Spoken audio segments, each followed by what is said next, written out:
Alright, so picture this.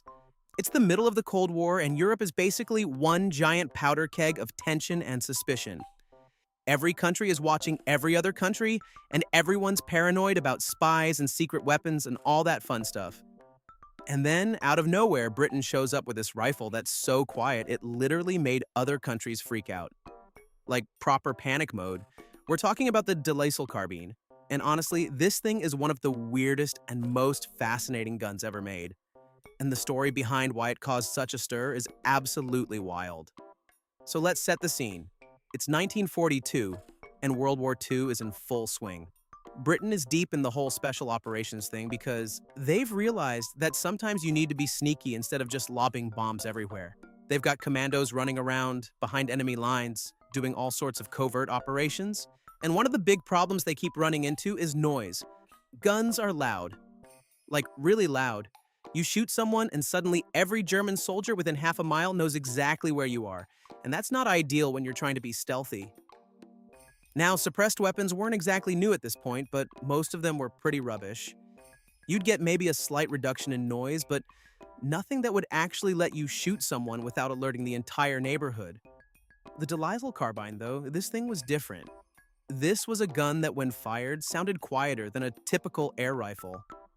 We're talking about a noise level of around 85 decibels, which, for context, is about as loud as a manual typewriter or someone clapping near your ear. That's insane for a gun firing actual lethal ammunition.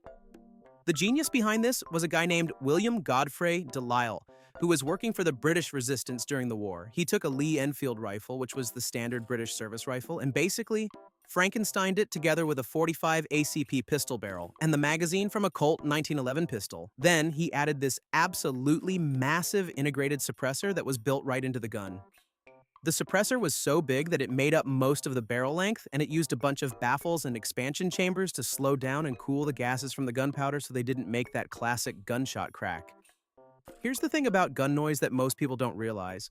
When you fire a gun, there are actually two main sources of sound.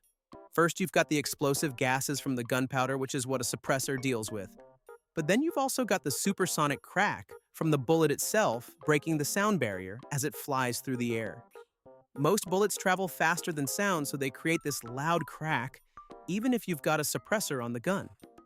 The de Lisle got around this by using .45 ACP ammunition, which is naturally subsonic. The bullet is big and heavy and slow, which means it doesn't break the sound barrier, so there's no supersonic crack. Just the quiet little puff of gas that the suppressor takes care of. The result was a gun that was stupidly quiet. Like, soldiers who used it in World War II reported that you could fire it in one room, and people in the next room wouldn't hear it. The only sound was the mechanical action of the bolt being worked and the bullet hitting whatever you were shooting at. For assassinations and covert operations, this was an absolute game changer. You could take out sentries without anyone knowing. You could shoot out lights or radio equipment without raising an alarm.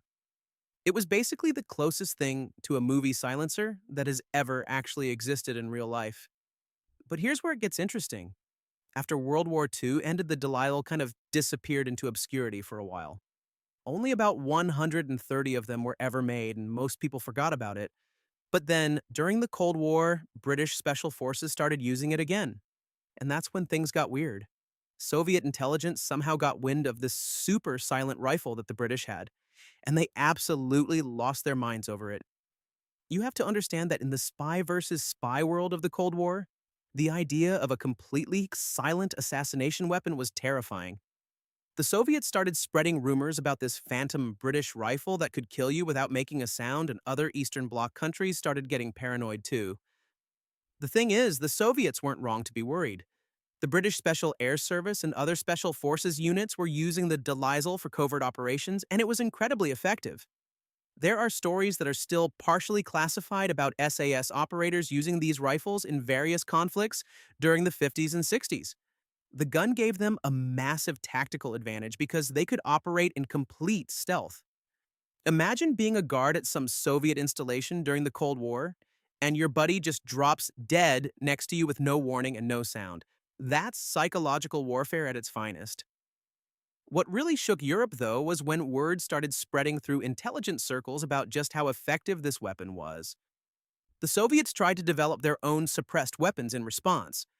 They came up with guns like the PSS silent pistol and various suppressed sniper rifles, but nothing quite matched the Delisle's combination of reliability and quietness. The 45 ACP round that the Delisle used was subsonic by nature, which meant it was always quiet. A lot of Soviet attempts used standard rifle rounds with special subsonic loads, which were less reliable and less powerful. The paranoia got so bad that there were reports of Eastern Bloc countries conducting sweeps looking for British operatives with these rifles. Intelligence agencies were trying to get their hands on one to study it.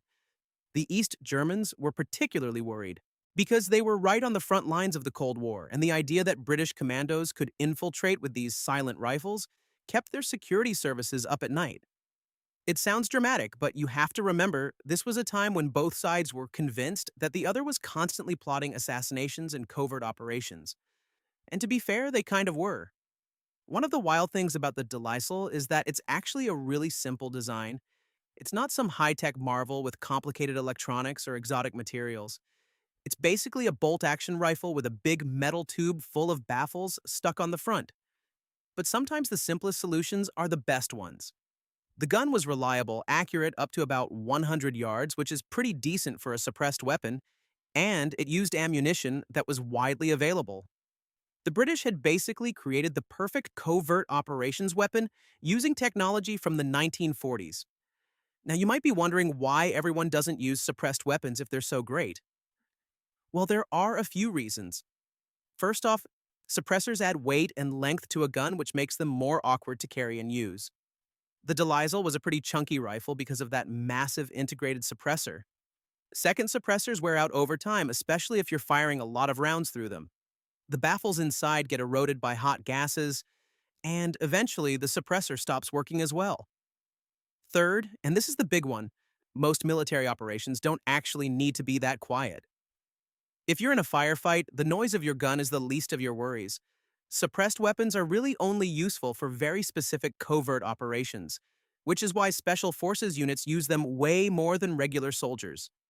But the Delisle wasn't just about being quiet, it was also about sending a message. When British intelligence wanted to remind the Soviets that they had capabilities that were hard to counter, the Delisle was part of that psychological game. The fact that Eastern Bloc countries were so worried about it meant that Britain had created an effective deterrent without even having to use the weapon that much. Just knowing it existed was enough to make Soviet planners paranoid. There's this great story that might be apocryphal, but it's too good not to mention. Supposedly, during the 60s, a Soviet intelligence officer defected to the West, and one of the first things he asked about was the British silent rifle. He said that in KGB training, they were specifically warned about British operatives with suppressed weapons and told to be extra vigilant. Whether that story is true or not, it shows how much the Delisle had gotten into the heads of Soviet intelligence. They'd built it up into this almost mythical superweapon, when really it was just a very well-designed rifle with a good suppressor. The 45 ACP round that the Delisle used is actually pretty interesting in its own right. It was developed back in 1911 for the U.S. Army's new pistol, and it's a big, fat, slow bullet that hits hard but doesn't go supersonic. For suppressed weapons, this is perfect because you get plenty of stopping power without the noise. The downside is that the round doesn't have great range or accuracy compared to a proper rifle cartridge, but for close-quarters covert work, that doesn't matter. You're not trying to shoot someone from 500 yards away. You're trying to quietly take out a sentry from 30 feet. What's really fascinating is that the Delisle is still relevant today. There are modern suppressed weapons that use similar principles, and some manufacturers have even made reproductions of the Delisle for collectors and enthusiasts. The original design from 1942 is still considered one of the best suppressed firearms ever made in terms of pure noise reduction. Modern suppressors have gotten better and more compact, but they're usually designed for standard supersonic ammunition, which means they can't be quite as quiet as the Delisle, unless you use special subsonic loads. The British kept the Delisle in service much longer than most people realize. There's evidence that SAS units were still using them in the 70s and possibly even into the 80s for certain operations. By that point, the gun was over 30 years old, but it still did the job better than most modern alternatives. That's pretty remarkable when you think about it. A weapon designed during World War II was still being used during the Cold War because nobody had come up with anything better. One of the reasons the Delilah caused such a stir in Europe specifically was because of the geography and politics of the Cold War. Europe was divided between NATO and the Warsaw Pact, with the Iron Curtain running right down the middle. Both sides had special forces operating in enemy territory, gathering intelligence, and preparing for potential conflicts. In that environment, a silent rifle was incredibly valuable because it let you operate without detection. The fact that Britain had such an effective weapon gave them an edge in the intelligence war, and that made everyone else nervous. The Soviets and their allies responded by ramping up security and counterintelligence efforts. They knew they couldn't match the Delilah's silence, so they tried to prevent it from being used against them instead. This led to a whole cat and mouse game, where British operatives had to be even more careful and creative, while Soviet forces became more paranoid and security conscious. It's one of those Cold War dynamics that most people don't know about, but it was a real factor in how intelligence operations were conducted. There's also something kind of funny about the whole situation.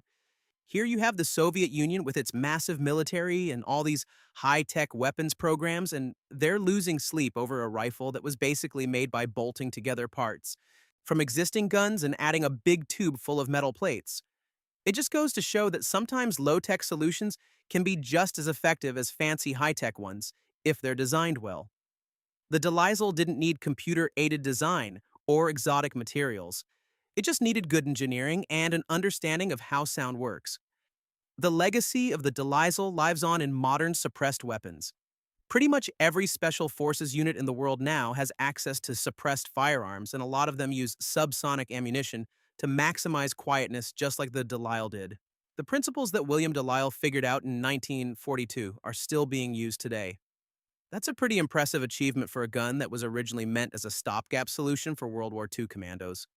So, yeah, the Lisle Carbine really did shake Europe. It gave Britain a significant advantage in covert operations, it made the Soviets paranoid, and it influenced the development of suppressed weapons for decades.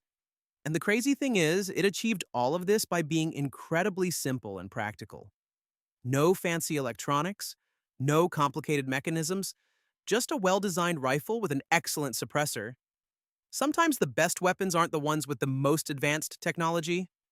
Sometimes they're the ones that just work really, really well at what they're supposed to do. And the Delisle definitely did that.